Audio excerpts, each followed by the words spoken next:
नाना टप्पे इथे ज्ञानाचे पुढे पुढे जा वाटतं. आणि तो हातात ग्रंथ केले तर सकाळ सकाळी कुठली बोला वाटत नाही का. तुम्हाला किचन मध्ये गेले की भाजी कोणते पुढं पुढं पुढं पुढं तेव्हा सकाळी बोलणं होत नाही. डबल डबल तर कधीच होत नाही.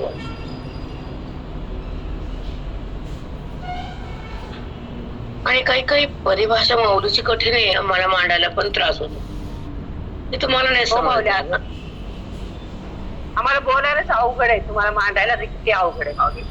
जेव्हा पोळी फुगते तिथं उलटताना त्याची हवा हाताला लागते, भाजून निघतो.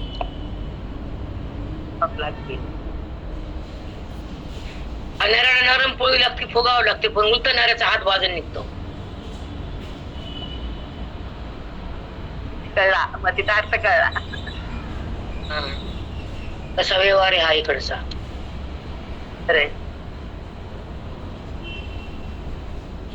मन भाजून टाकतात. किती जर सुंदर बनायला गेलं तर ती पोळीची हवा बाहेर येते. हो.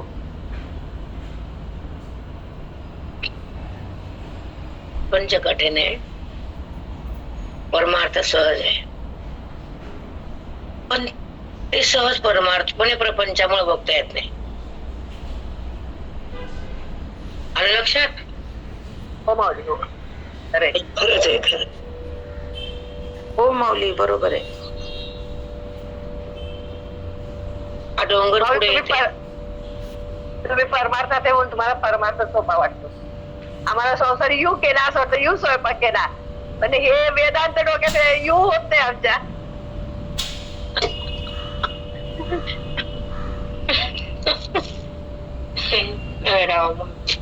कसं असतं माहित आहे, अवस्था ही अंतःकरणाची बदलली तेव्हा आनंदाची प्रतीती आली सहज. जोपर्यंत अंतःकरण बदलत नाही, बरोबर, मिथ्यात्मक बनत नाही, मिथ्यात्वाला शिवत नाही, खरं सत्यत्व कळत नाही, जगताचा जो संबंध संपत नाही, नामदेहाचा. बरोबर आहे अगदी. तुम्हाला कसं ते फोट्या फोट्या बाहेरची भाषा, कुठे अभंग शब्द ऐकायची सवय लागली, अंतरात जाताच येत नाही लोकांना, आणि ते ऐकून वाटत माऊली. आता आम्हाला बहिरंग ऐका वाटत नाही ना, गोडीच राहत नाही. अंतर्मुख झाल्यानंतर बहिर्मुख होता येत नाही बुद्धीला. मग तिथंच तिची स्थिती होती, ती बाहेर येत नाही. ती ज्ञानाची रीती आहे. वृत्ती देहावर टिकतच नाही, ही मोक्षाची गती आहे. जडाचा जो संबंध बुद्धी संपवते, नाम जडातून भिन्न होते, अवृत्त अलग. जेव्हा साय वरी येते तर दुधातली क्षमता कमी होते.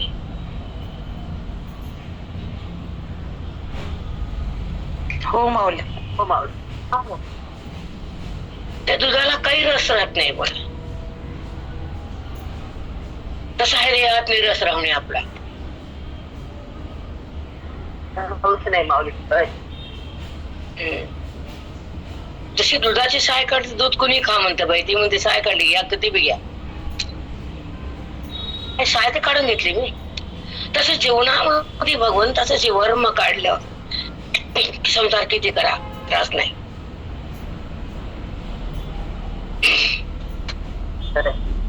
किती छान उदाहरण आहे माई, किती छान उदाहरण आहे. आपल्यासाठी ह्या अवस्थेला प्रगत आहे, तुम्ही असो या आम्ही असो, त्या अवस्थेमध्ये आपण आपला जर लाभ नाही करून घेतला, आत्मलाभ, तर जगण्याला काय महत्व आहे? तुमच्या देहाची काय किंमत आहे सध्या? काही नाही. ते यमाकडे जाऊ नये, त्याला यमानं शिवू नये, गळफास होऊ नये, अविद्या राहू नये, वासना उत्पन्न होऊ नये, बद्धता भोगू नये, आणि आत्मस्थिती संपवणे हा बाणा असावा. हाच बाणा असावा. हाच बाण असा सकाळी सकाळी छान उपदेत, असाच आशीर्वाद देत आहे. देहात राहणार नाही. ती बुद्धीचा निश्चय असावा. हे बाकीचं रट्टप ऐक नाही, सोडून द्या गोंधळ. आता आपण पुढे गेलोत ना. आजी म्हणल्यावर मांडीवर बाळ असतो, आणि बाळ नसताना आजी म्हणणं कितपत खरं असतं?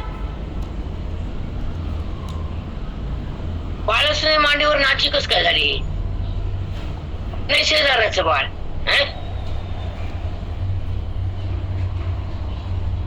हे कितपत खरं आहे सांगा? हो माऊली येते. हो ती ताणी जातो,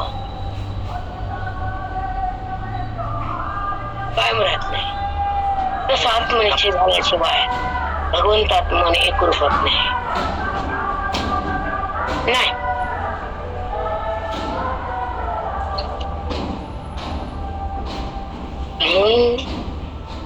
त्या क्षणाला आणि या श्रवणाच्या माध्यमातून ओवीच्या ज्ञानाचा प्रभाव आहे, गुरुचा प्रभाव बुद्धीवर असावा, आणि व्यवहारातून भिन्न मनानं अंतःकरणानं अलग राहावं. मग सुखाचा संबंध होतो आणि तिथे दुःखोत्पत्ती बंद होते. ही खरी ज्ञानाची रीती. दुःखाला उगमच नाही, सुख संपतच नाही.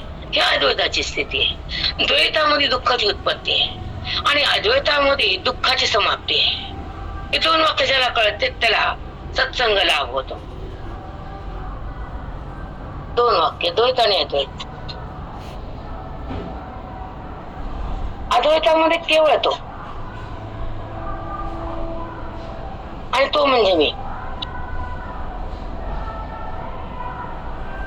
आणि तो मी सांगणारी वृत्ती पण संपली.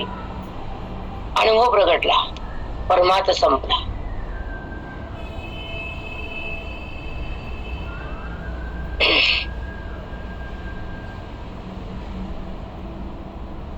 परमार्थ संपला. हो मग साष्टांग दंड. सूक्ष्म वेद हा असं काही ढोबळ नाही. नाम सहज आहे, ज्ञान कठीण आहे. नाम सहज घेते वाणी, कसं घेऊ दे पुण्य होत. ज्ञान कसं ऐका मोक्ष होतो का? अधिकारिक अंतःकरणाने ज्ञान ग्रहण केलं तर आधी मोक्ष आहे. हो मग तिथं अधिकारच नाही, बुद्धीने विकार टाकलाच नाही, आकारातून ती बाहेर आलीच नाही. कशी भगवंतापाशी थांबणार बुद्धी? देहाला कशी सोडणार बुद्धी? नाही, जोपर्यंत ती सोडत नाही देहाला तोपर्यंत ती भोगत नाही आत्मसुखाला. म्हणून द्वैत नकोच. अद्वैतातून बाहेर येईल नकोच. म्हणून माऊलीचं ज्ञान सतत हवं. ते कसं बघूया. चला, तुमचा टाइम घेतला, थोडस विषय निघाला म्हणून बोलले. कुंडली बला गुरु असावेत, म्हणजे जीवन जगताना रस्ता सोपा जातो, सुलभ होतो. गुरु म्हणजे सुख, गुरु म्हणजे आनंद, गुरु म्हणजे परमानंद.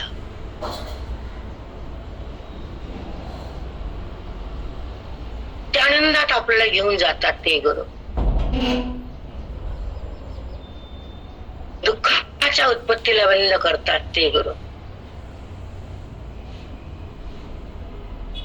अद्वैत सुख आपल्या हृदयाच्या जवळीत टाकतात ते गुरु. बुद्धीचा आणि भगवंताचा जो एकतेचा अनुभव आणून देतात ते गुरु. वृत्तीचा देहाचा एकतेचा आनंद तर नाना उपाधीत आपण घेतला, जन्म घेतला. वृत्ती आणि देह एकच आहे, द्वैतच आहे. तिथं सोबत दुःखच आहे. पण जेव्हा वृत्ती आणि भगवंत एकत्र आहे, केवळ सुख आहे. पण ही यात्रा कठीण आहे, यात्रा दुर्गम आहे. कारण ते मन देहाला टाकत नाही. हे तितकंच कराय. ज्ञान बुद्धीत प्रभावित होत नाही, शब्द आत जात नाही. बोधयुक्त शब्द म्हणजे वेद, बोधयुक्त शब्द म्हणजे ओवी, आणि बोधयुक्त शब्द म्हणजे आनंद. संसारयुक्त शब्द म्हणजे दुःख.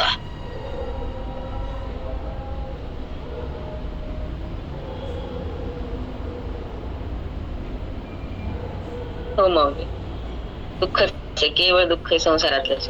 इथे तुमच्या एका वाक्याने एका शब्दानं तृप्त होते, आणि तिथं एका शब्दानं दुःखच दुःख. दुःखाची समाप्ती करावी तर बंधनाला संपवावं, अविद्येला जाळावं, मुळा सगट.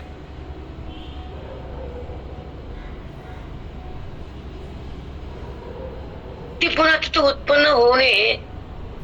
जेव्हा जाड जळत तरी उत्पन्न होत नाही तिथं, तसं अविद्या जळली जाते बोधानं, आत्मचिंतनानं, संताच्या संगतीनं, श्रवणाच्या भक्तीनं, वेदाच्या संपत्तीनं, गुरुच्या कृपेनं. तो लाभ होतो आत्मलाभ. विषयाचा लाभ वेगळा आणि आत्मलाभ वेगळा. विषयाचा लाभ विकारानं, अविद्येनं, वृत्तीच्या संबंधानं. हा लाभ वृत्तीच्या बाधानंतर, हा लाभ वृत्तीच्या बाधानं, आणि हा संबंध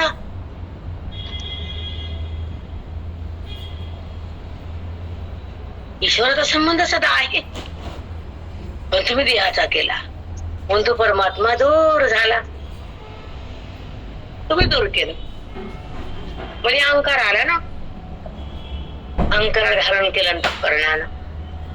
तेव्हा अहंकार भगवंताकडे जाऊ देत नाही. अहंकार उत्पन्न करणारी त्याची आई माया अविद्या, ती मेल्याशिवाय अहंकार संपत नाही, ती तर मरत नाही, जीव तरत नाही. आता तिला मारायसाठी 18व्या अध्यायात आलो, आणि एका एका थरानं मंदिर बनलं गीतेचं. रत्नाचं मंदिर बनलेत. काय उपमा दिली आहे? तो रत्नजडित राजवाड्याच्या भिंतीच्या थर, एक एक अध्यायाच्या एक एक थर आहे. 18 अध्यायाच्या 18 थरानं ते मंदिर बनलं, आणि त्या थरामध्ये रत्न माणिक पाचू ते थर बनले. आणि शेवटी कळसाला बसवायला जो गोल, जो ओटा आहे गोल, तो तयार झालाय. आता फक्त कळस देवघंटा म्हणते त्याला. हो माऊली, त्याचा कळस बसवायचा आहे.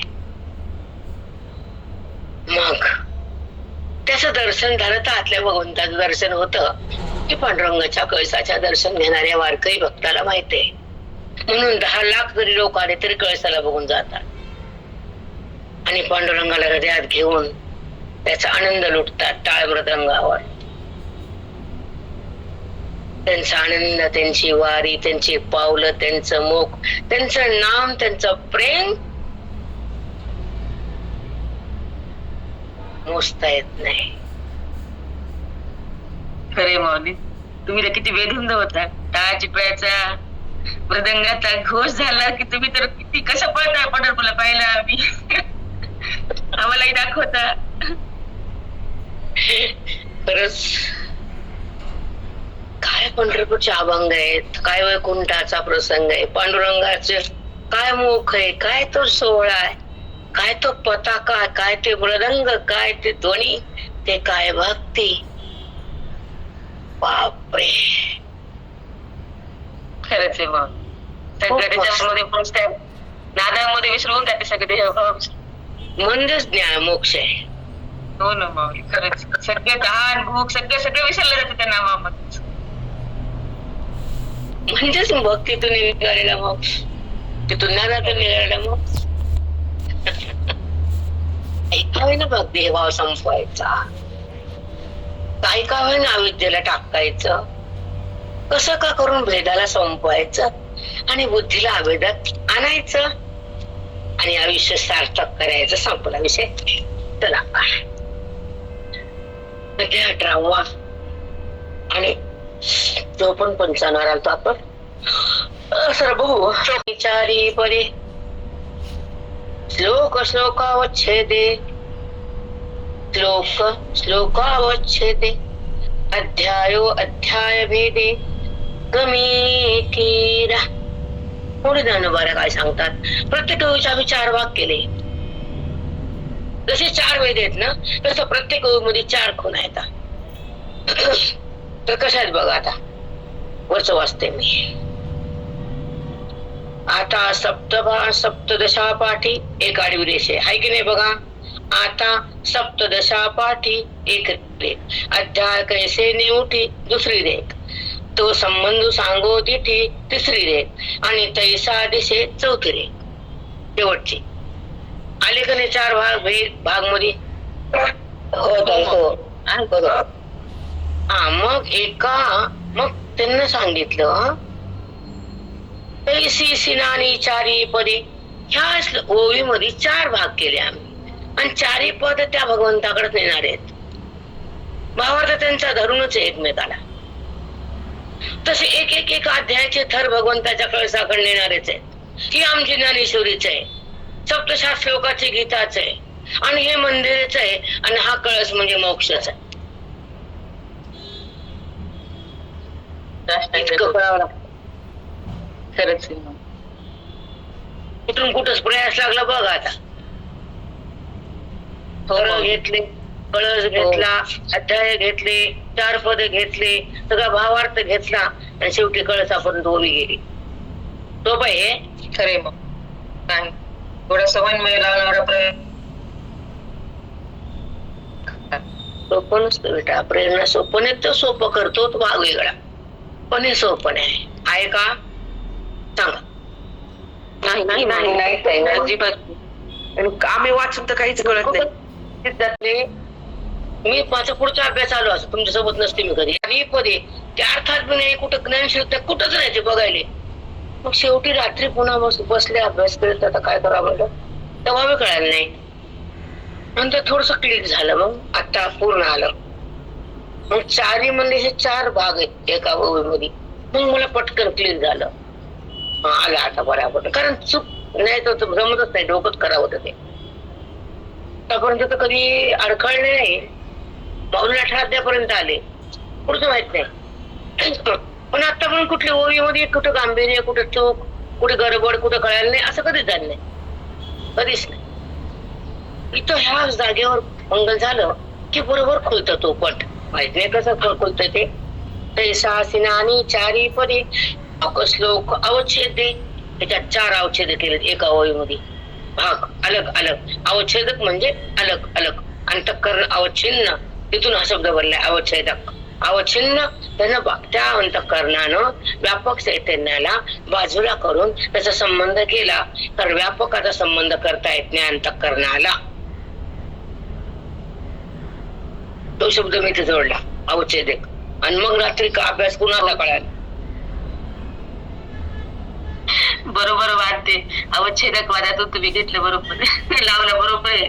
बरोबर लागले.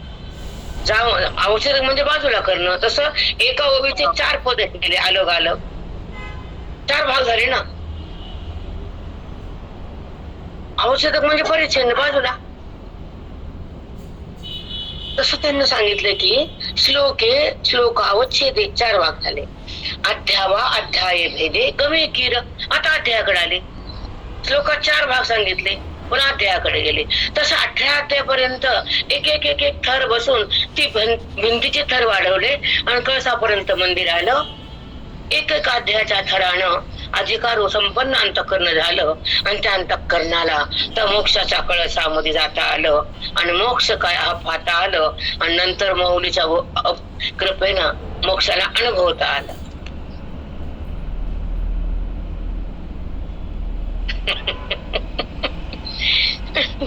तुम्हाला सोपं वाटतं, सोपं आहे हे.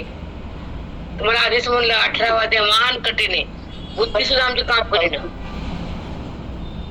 हो मग हम्म कठीण आहे खरंच. ते कीर्तनाला बसलं आणि त्यानं ऐकलं आणि त्यांना चाल म्हणली, तसं आहे का हे? सांगा ना. नाही नाही, तिथे चौघाचं काम असतं.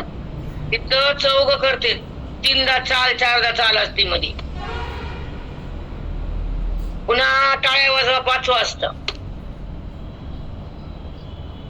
टाळ्या आधी सांगणं कमी असते माऊली, त्याच्यामध्ये भजन कीर्तन हे गजरच जास्त असते. त्या चौघाचं काम सांगायचे. त्याच्यामध्ये टाळकरी लागतात, त्याच्यामध्ये मृदंग वाला लागतो, त्याच्यामध्ये स्वर लागत. आणि थांबून थांबून थांबून थांबून मग त्या महाराजाकडे नंबर येतो. 100 दष्टांत देतो. सिद्धांत त्याला माहितच नसतो. 1 लाख खातो आणि मग जातो बंडल घेऊन. हो मग बरोबर आहे. इथं अज्ञानाच्या बंडाला आग लावतो. अष्टांगांत सद्गुरु माऊली बंडल घेऊन. ऐका, अध्याय भेदे गमे कीरा. अध्याय भेदे. बघा, एक अध्यायामध्ये वेगळं वेगळं सांगितलं, पण भेद वाटत. पण तुम्हाला भेद वाटला तरी माऊलीच्या मनात तो भेद टाकवा, संपवायचा असतो. तुम्ही प्रत्येक अध्यायामध्ये भेद समजतात. अध्याय गमे कीर, तुम्हाला त्याचा वेगळा वेगळा भेद वाटतो, पण तसं नाही. प्रत्येकातून माऊलीला एक सांगायचं, ते पुढे सांगितले. चला खाली आता. गमे कीर, परिप्रमेयाची उदरी, परिप्रमेयाची उदरी, अनान रूप न धरी. प्रमेय म्हणजे सिद्धांत सांगण्यासाठी त्याला आधार घेतलेला दृष्टांतातून जी भाषा समजती साधी व्यवहारातली. प्रमेय एकच असं दृष्टांत नाना करून त्या प्रमेयाला सिद्ध करावं लागतं. प्रमेय एकच आहे की तो एकच आहे. कोणता प्रमेय?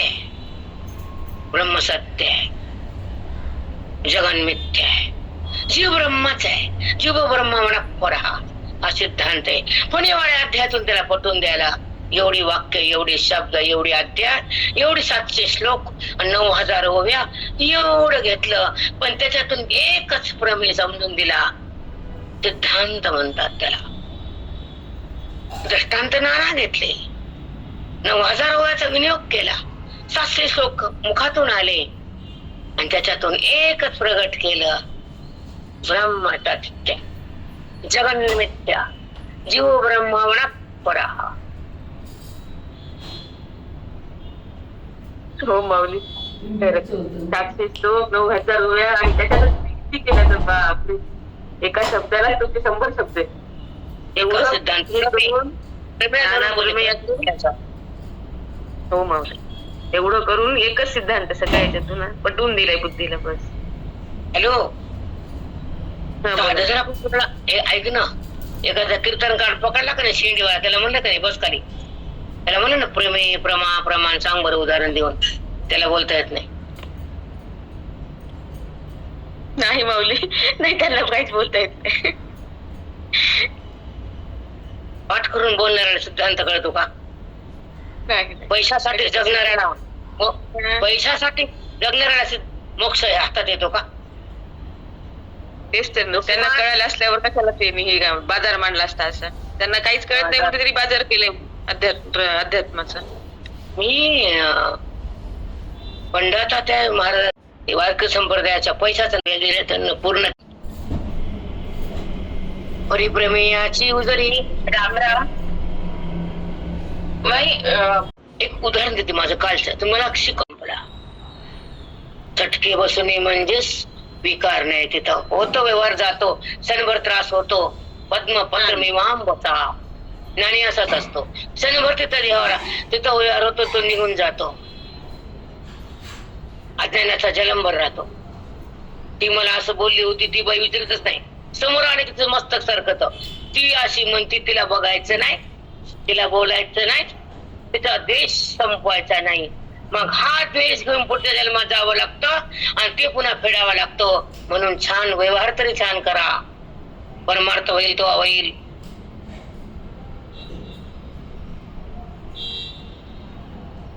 नाही एवढं समजलं की आहे ना, आपण दुसऱ्यांच्या मनासारखं वागू शकत नाही ना, मग तिनं आपल्या मनासारखं वागावं हे आपण का ध्येय ठेवावं?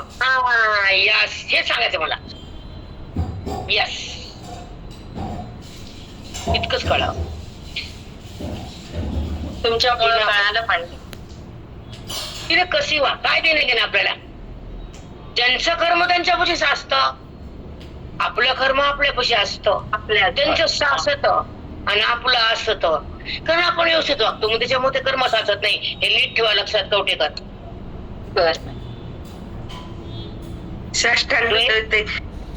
त्यांच्यापाशी वाईट चांगलं साचतं, हे संसर्गाचं लक्ष आहे. साचू नये म्हणून श्रवण आहे, संपावं म्हणून वैराग्य आहे, कळावं म्हणून श्रवण आहे, ओवी आहे, आणि ते मला मिळावं म्हणून गुरु आहे. जीवन जगण्याची कला आहे. सुंदर आहे. संबंध मनाचा देहाचा नसतो तो ज्ञानी, संबंध भगवंताचा असतो तो ब्रह्मज्ञानी. हे तर कळत नाही ना बऱ्याच लोकांना. नाही खरंच एवढं अज्ञानाचा अंत तो वेदांत, आनंदाचा गाभा तो वेदांत, हृदयामध्ये परमात्म्याला प्रगट करणारा वेदांत, आणि बुद्धीचा आणि जीवाचा संगम करून देणारा वेदांत.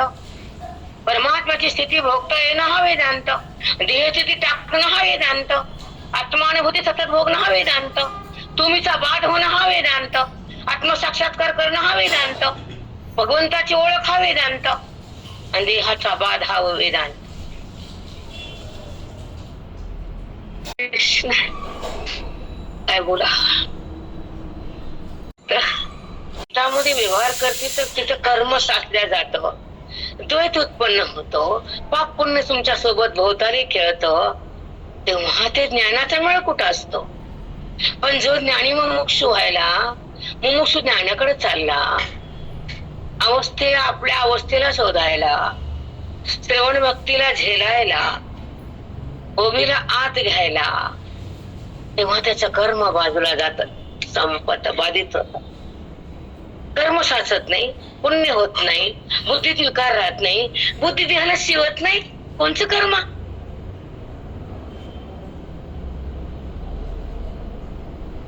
कोणतं कर्म? कुठला विकार? कोणता व्यवहार? निर्व्यवहार, निर्विकार, निर्व्यापार तो ज्ञानी.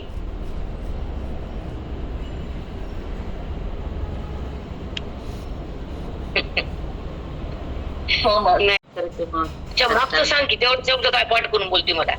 त्याच्या मागचं बोलणं अनुसंधान सांगतो. द्वैतामध्ये व्यवहार होतो, त्या व्यवहारानं कर्म साचतं, त्या कर्माचं पाप पुण्य उत्पन्न होतं. पण जेव्हा तो मोक्ष होतो आणि ज्ञानाकडे जातो, जेव्हा श्रवण भक्तीला झेलतो, ओवीला आत घेतो, तेव्हा ते कर्म बाधित होतं, त्याचं पाप पुण्य उत्पन्न होत नाही, ते कर्म साचत नाही, कारण तिथे विकार उठत नाही, ती बुद्धी देहाला शिवत नाही. हे गाव आहे, हे फळ आहे चार वेदाचं, आमच्या माऊलीचं रहस्य हृदयातलं आहे. हे काय सोपं समजू नका, फुकट आलं म्हणून त्याला असं तुच्छ समजू नका. बिना पैशाचं म्हणून ते कुणी लाख आहे का कोटी आहे का, मुक्तीच आहे, क्षणात मुक्ती देत आहे. ते तुम्हाला कळायला हवं ना. आम्हाला सांगतो आपण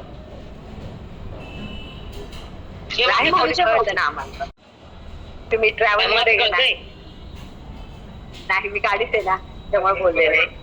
ओके ओके, मी अजून हो बोलले, सॉरी लक्षात नाही माहिती. बाकी लोक आहेत ना, तुम्ही एक नसले मग काय झालं. हो माऊली, जेव्हा टच होत ना, तर तेव्हा कळायला पाहिजे साधकाला हे शब्द काय आहेत. ते खरंच आहे माऊली, एकदम उच्च अवस्था आहे माऊली. निर्व्यवहार म्हणलं की एकदमच हे होते माऊली. तुम्ही जेव्हा म्हणताय ना, तेव्हा अवस्थाच बदलते एकदमच, देहाची अंतःकरणाची एकदम बदलते. कसं बेटा की जेव्हा मांडल्या जातं ते आतून उगच येत नसतं, तसं व्हावं, तसं होणं आणि त्याची जाणीव होणं, नंतर तसं होणं, त्याच्या जाणीवेनंतरच अनुभव आहे का उगाच बोलता येतं? सांगा. नाही नाही, आधी जाणीव आहे, खरंच आहे माऊली. जाणीवेनंतर मग होणार. ही सूक्ष्म दशा नाही झेपत लोकांना, म्हणून कळायलंय लोक का बोलत नाही. त्यांना त्याची किंमतच नाही ना, आणि बोल वाटत नाही. काही लोकांना वाटतं तिला काय बोलायचं. काही असे लोकांचे भ्रम बी असतात ना, ऐकणारे भरपूर आहे पण बोलत नाहीत. हा त्यांचं मनोगत आहे. ते म्हणते त्यांची वाणी का मग खराब करा मला बोलून, असे बी असू शकते ना. आणि तुमच्या पाठात येऊन असं बोलते का माई? पुन्हा अनुभूती होती परमात्म्याची, स्थिती प्राप्त होती आनंदाची, ही मुक्ती वेदाची, ही ओळख त्या खऱ्या ईश्वराची, आणि ही स्थिती त्या जीवन मुक्ताची. असं जर असतं ज्ञानाचा भंडार तर बोलायला काय हरकत आहे. शिगा आपली गुरुजींची ते कुठे भेटत नाही ते कठीण आहे ना. माहिती मी गाची तुम्ही आता आले कधीपासून काय रंग बेरंग सगळं माहिती आहे आम्हाला. चला, परिप्रमेयाची उदरी अनान रूप न धरी, नाना रत्नमणी दोरी एकची जैसे, नाना रत्नमणी दोरी एकची जैसे. नाना मोती रत्न जरी असले तर एकावर एक ओवायला दोरा लागतो. मनी वेगळे येतं पण दोरा एकच आहे. तसं प्रमेय नाना आहेत, दृष्टांत नाना आहेत, परमात्मा एकच आहे.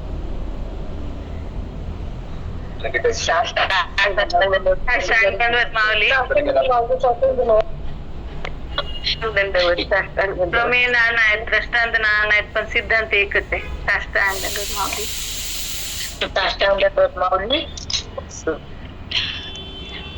ऐका. मोतीये मिळवणी भोवे, मोतीये मिळवणी भोवे, एकावळीचा पाडू आहे, परिशोभा रूप होय एकची तीर्थ. मोती नाना आहेत, चमक त्याची. मोती अनेक आहेत पण त्याची एकावळीचा पाडू आहे. पण जेव्हा ते एका ठिकाणी आले, दोऱ्यामध्ये एकत्र आले, परिशोभे रूप होय एकची ते. मग जर एका ठिकाणी आले तर सगळ्या मनाचे लख प्रकाशाचं स्वरूप मनी जरी दिसले अलग अलग, तर पूर्ण मनानच ती माळ शोभती आणि ती माळ आपल्या देहाला सुशोभित करते. नाना मणी एकत्र आले तर माळ झाली. एक मणी वावला गळ्यात घातला तर माळ नाही, शोभावी नाही. तसं नाना मणी घातले त्याची तेज वाढलं आणि त्या देशाला त्याने शोभा आणून दिली. तसं नाना दृष्टांत दिले, नाना प्रमेय सांगितले, पण सुख एकच प्रगट केलं, ते आत्मसुख. साष्टांग सद्गुरू माऊली, खरंच आहे माऊली. किती दृष्टांत दिलेत माऊलीने, किती प्रमेय सांगितले, खरंच. ते नाना मनाचं तेज त्या हारातून दिसायला एकावर एक. तसे आमचे अध्याय एकावर एक 18 अध्याय त्याची माळ तयार केली आणि सगळ्या मनाचं तेज त्या कळसापर्यंत गेलं. सगळी मणी एकत्र झाला, मोत्याचा हार शोभला आणि त्या अलंकाराने देहाला शोभा आली. बापरे, किती सुंदर माऊली, खरंच. नाना मनानं गुंफणारा धागा एकच, त्यांचं तेज सगळ्या मन मोत्यांचं तेज एकच आणि ती शोभा पण एकच. तसे सगळ्या अध्यायांचं, सगळ्या प्रमेयाचं, दृष्टांताचं एकच सिद्धांत शोभित हाच पटवून दिलाय बुद्धीला. खूप छान. खरंच. फुला फुल सराले खचडे, धृती अंगोळी पडे, श्लोक अध्याय 3 पाडे जाणावे हे. एका फुला दुसरं फुल, दुसरा फुलं वाढत गेले. हार बनला, संख्या वाढली. धृती अंगळी पडे, फुलाची संख्या वाढली. श्लोक अध्याय 3 पाडे जाणावे ते. तसे शास्त्रीय श्लोक एकावर एक, अध्याय एकावर एक, ओव्या एकावर एक, पण त्याचा सार म्हणजे आत्मसुख.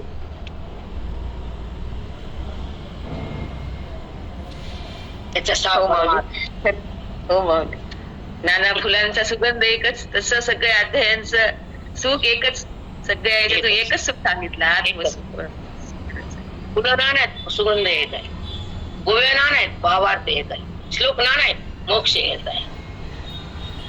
अध्याय नाना आहेत, कळस येत आहे. तेवढे कसं बसले. हो माऊली, खरंच आहे. खरंच. आणि नाही न सांडवणी ते सोय 700 श्लोक अध्याय 18 लेख परिदेव बोलले एक ते तुझे नाही. 700 श्लोकातून भगवंताच्या मुखातून निघाले. पण त्या 700 श्लोकातून भाव एकच बोलले, परमात्मा सत्य जगन मिथ्या जीव ब्रह्मा मन पराहा. हे भगवंत बोलले. हा सिद्धांत काढला आणि सिद्ध महात्मे त्या सिद्धांतावर आले. देहभावाला बंद केलं, बंद झाला देहभाव. म्हणून ते म्हणाले चला आपण थांबू, टाइम झाला.